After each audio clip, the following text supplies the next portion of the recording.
ไอเป็นจามินครับไอก๊อฟคอมมิตเมนต์นะเพิ่นจะมาในบทเพลงชีวิตนี้ยังมีความหวังเนาะเป็นอะไรนั่นเนาะพี่น้องอย่าเฝ้าป้ากันเด้อ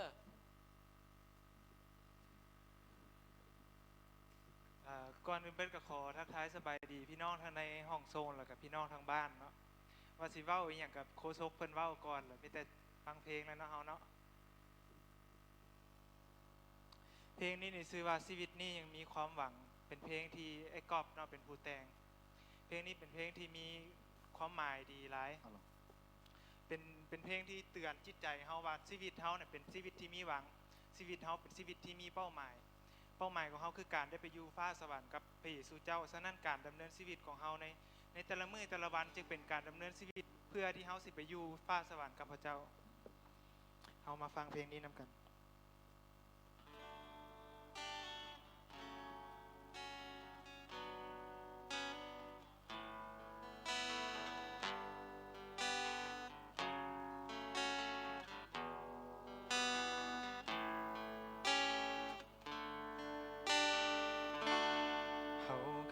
คิดว่าชีวิตจะสิ้นเมื่อใดยิ่งใหญ่ล้นฟ้าอำนาจเงินทองเอาไปบ่ได้ผู้ใดเป็นเจ้าของลมหายใจจะช่วยเราได้ในวันสุดท้ายโดยบ่ต้องตายตรงใดและโลกบึงไฟพระเจ้าทรงกำหนดชีวิตมนุษย์ทุกคนผ่านแดดลมฝนสุดท้ายหวนคืนไปสู่พื้นดินมีวันจบสิ้นตามกาลเวลา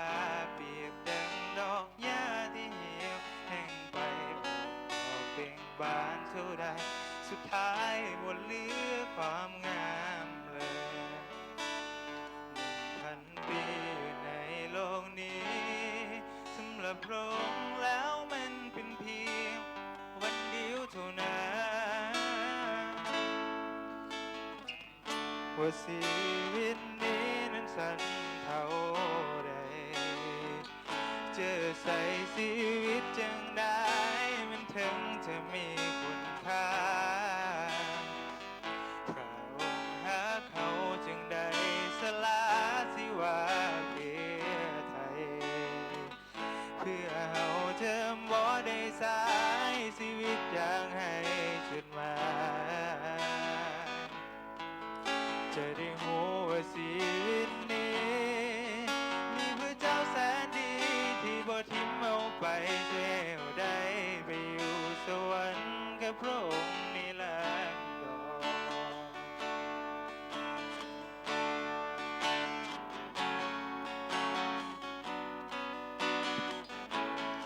เพลงนี้พี่น้องเข้าไปฟังใน YouTube ได้เนาะพิจารณาชีวิตนี้ยังมีหวัง1,000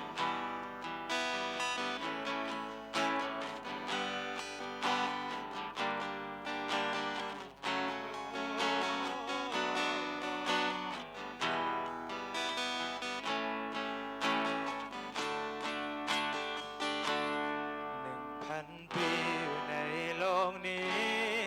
สำหรับพระองค์